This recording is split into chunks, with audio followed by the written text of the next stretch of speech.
It is important to determine the specific graphics card utilized by your Windows 11 computer.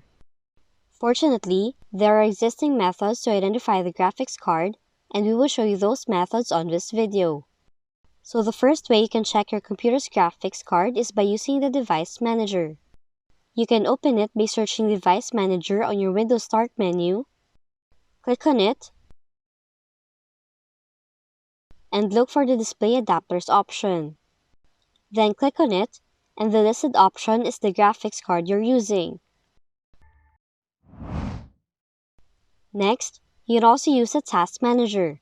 To do so, right-click on your taskbar, click Task Manager,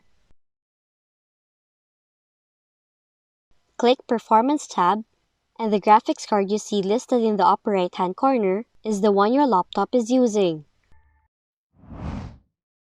Another way to check your Windows 11 laptop's graphics card is through the computer settings.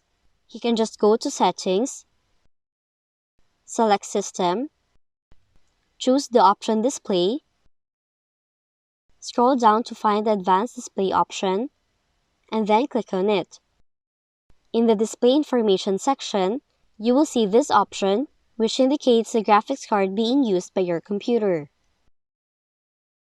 So those are the ways to see what video card you're using on your device. If you found this video helpful, kindly like and subscribe. You may also click and turn on the notification bell so you can be notified from whenever we release new videos.